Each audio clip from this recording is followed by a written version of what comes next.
സംസ്ഥാനത്ത് ഇന്ന് അതിതീവ്ര മഴ. 11 ജില്ലകളിൽ റെഡ് അലേർട്ടാണ്. പത്തനംതിട്ട, കോട്ടയം, ഇടുക്കി, എറണാകുളം, തൃശൂർ, പാലക്കാട്, മലപ്പുറം, കോഴിക്കോട്, വയനാട്, കണ്ണൂർ, കാസർഗോഡ് ജില്ലകളിലാണ് ഇന്ന് റെഡ് അലേർട്ട്. തൃശൂർ, പാലക്കാട്, മലപ്പുറം, കോഴിക്കോട്, വയനാട്, കണ്ണൂർ, കാസർഗോഡ് ജില്ലകളിലാണ് റെഡ് അലേർട്ട് പ്രഖ്യാപിച്ചിരിക്കുന്നത്. തിരുവനന്തപുരം, കൊല്ലം, ആലപ്പുഴ ജില്ലകളിൽ ഓറഞ്ച് അലേർട്ടാണ്. രൂക്ഷമായ കടലാക്രമണത്തിനും സാധ്യതയുണ്ട്. വരുന്ന 5 ദിവസത്തിനുള്ളിൽ സംസ്ഥാനത്ത് അതിതീവ്ര മഴയ്ക്ക് സാധ്യതയുണ്ടെന്നാണ് കേന്ദ്ര കാലാവസ്ഥാ വകുപ്പിന്റെ പ്രവചനം. 24 മണിക്കൂറിൽ 204.4 മില്ലിമീറ്റർ കൂടുതൽ മഴ ലഭിക്കുമ്പോഴാണ് അതിതീവ്ര മഴയായി കണക്കാക്കുന്നത്. മലവെള്ളപ്പാച്ചിൽ, ഉരുൾപൊട്ടൽ, മിന്നൽ പ്രളയം, മണ്ണിടിച്ചിൽ എന്നിവയ്ക്ക് സാധ്യതയുള്ളതിനാൽ ജനങ്ങൾ ജാഗ്രത പാലിക്കണമെന്നും മുന്നറിയിപ്പുണ്ട്.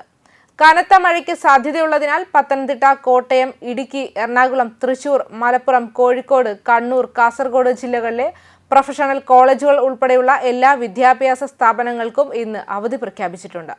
വയനാട് ജില്ലയിൽ അംഗനവാടികൾ, മദ്രസകൾ, സ്പെഷ്യൽ ക്ലാസുകൾ, ട്യൂഷൻ സെന്ററുകൾ എന്നിവയ്ക്കും അവധി പ്രഖ്യാപിച്ചിട്ടുണ്ട്.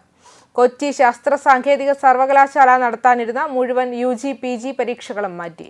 കോഴിക്കോട് തലയാട് 24-ാം മൈലിൽ മലയോര ഹൈവേയിൽ മണ്ണിടിഞ്ഞു വീണു. ഗതാഗതം സ്തംഭിച്ചു. മരങ്ങൾ ഉൾപ്പെടെ റോഡിൽ പതിച്ച് 25-ാം മൈലിൽ ഇന്നലെ മണ്ണിടിച്ചിൽ ഉണ്ടായിരുന്നു.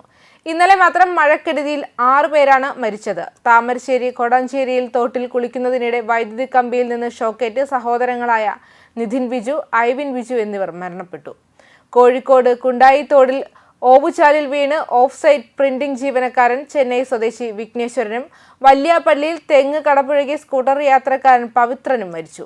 ഇടുക്കി പാമ്പാടുംപാറയിൽ മരം വീണ് തൊഴിലാളിയായ മധ്യപ്രദേശ് സ്വദേശി മാലതിയാണ് മരിച്ചത്.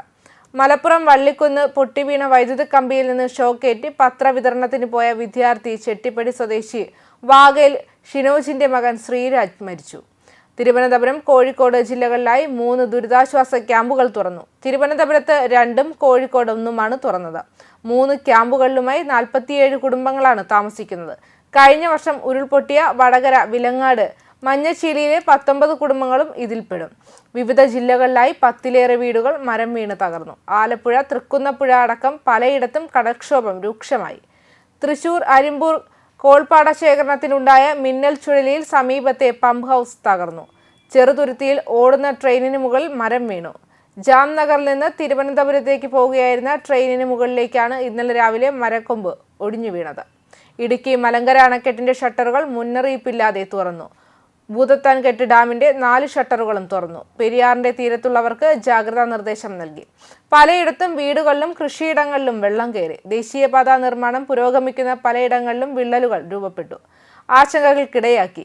കണ്ണൂർ കുപ്പത്ത് ദേശീയപാതയിൽ കൂടുതൽ ഭാഗങ്ങളിൽ മണ്ണിടിച്ചിലുണ്ടായി. വയനാട്ടിൽ ഈ മാസം 31 വരെ നടക്കാനിരുന്ന വൈത്തിരി ഫെസ്റ്റ് നിർത്തിവെച്ചു. സുൽത്താൻ ബത്തേരിയിൽ മരക്കൊമ്പ് പൊട്ടിവീണ് വിദ്യാർത്ഥിനിക്ക് പരിക്കേറ്റു. വയനാട്ടിന്റെ NDRFന്റെ 28 അംഗ സംഘം എത്തിയിട്ടുണ്ട്. ജില്ലയിലെ കാലവർഷക്കെടുതികൾ റിപ്പോർട്ട് ചെയ്യുന്നതിനും അടിയന്തര നടപടികൾ ഏകോപിപ്പിക്കുന്നതിനും കളക്ടറേറ്റ് കേന്ദ്രമായി സെൻട്രൽ കൺട്രോൾ റൂം ആരംഭിക്കണമെന്ന് മന്ത്രി നിർദ്ദേശിച്ചിട്ടുണ്ട്. ന്യൂസ് ഡെസ്ക് കർമ്മ ന്യൂസ്.